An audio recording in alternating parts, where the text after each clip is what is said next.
The most overrated event on the NFL calendar begins this week. It's called the NFL Scouting Combine, and it takes place in Indianapolis. When I consider that I spent about 20 weeks of my life at what's not so affectionately called the Underwear Olympics, I cringe. During my time as an NFL team president, I also cringed when I saw the travel bills generated when we sent a contingent of 35 or so team employees to Indy. General manager, player personnel director, 10 scouts, 18 coaches, 3 trainers and 3 team doctors. Not to mention the league's costs of bringing in more than 300 draft-eligible players for an average of 4 days each. Talk about overkill. More 2019 NFL Combine, full schedule, will Kyler Murray throw? The Combine is so overhyped, especially in recent years as NFL Network began to carry wall-to-wall coverage of on-field workouts from Friday through Monday. The promos say, "I watch the Combine coverage to see who will separate themselves from the rest of the draft class." That's hardly the case, unless a previously undiagnosed injury is uncovered during the extensive physicals and causes a player to be downgraded. Announcers hyperventilating over 40-yard dashes by linemen who rarely run more than 10 yards. 3 cone drills and shuttle runs, yawn. And let's see how many reps the wide receivers can manage on the bench press, as if that's as important as what kind of route runners they are and how well they catch the football.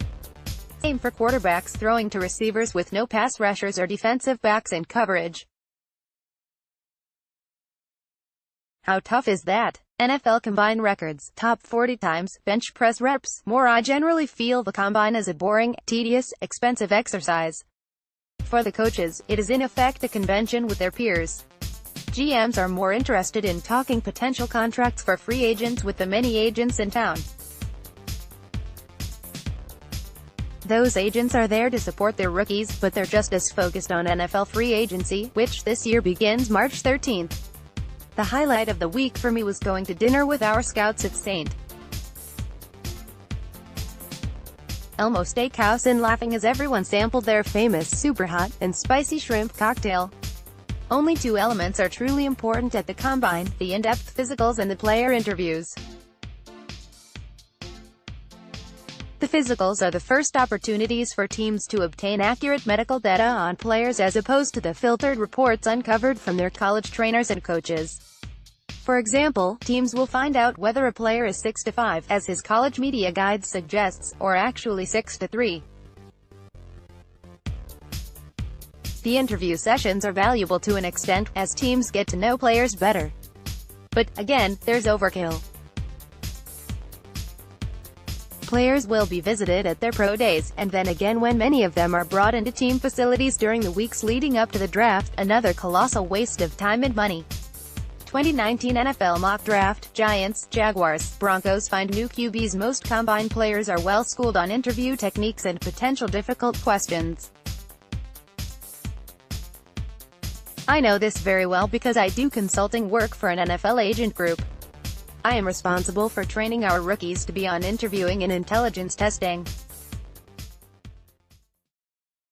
For example, in 2017, I was in Orlando a week before the Combine working with 5 members of the rookie class, including a sure first-rounder, who were doing their draft training and prep work at Tom Shaw's Performance Enhancement Center.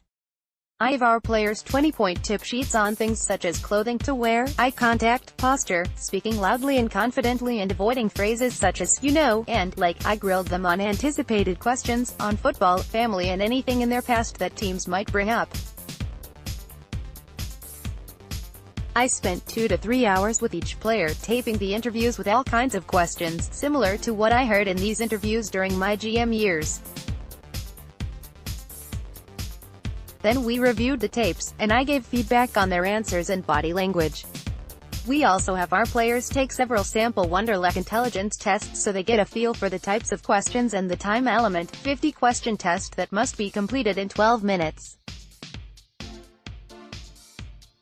More NFL Combine, notable Wonderlic scores from the past NFL teams know this on and off-field training work is taking place. While it's obvious which players have been coached up in these areas, the astute GMs, coaches and scouts still can get a fairly good read on players' personalities during their 15-minute interview sessions at the Combine. Top players can expect to meet with virtually every team, so it can become a mental endurance test too.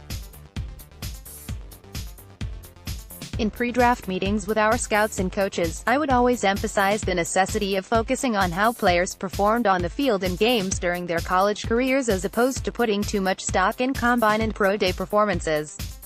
Instincts and football savvy don't always show up in drills. While it's nice that a player can run a 4.3 40-yard dash, I would talk about players such as Hall of Famers Jerry Rice and Chris Carter, who were 4.5 guys but ran impeccable routes and had great hands. Anthony Carter was a receiver for us with the Vikings who was timed around 4.5, but when he caught a slant in stride, it sure looked like he was running 4.3. There are the horror stories of combine workout warriors such as Mike Mamula, a defensive end who was a very good college player. He tested off the charts at the Combine in 1995, as he was one of first players to train extensively for every drill. The Eagles traded away 3 high draft picks to move up to 7th overall and select Mamula. He became a decent NFL player over his 6-year career, but he never made the Pro Bowl, was often injured and never played up to the hype.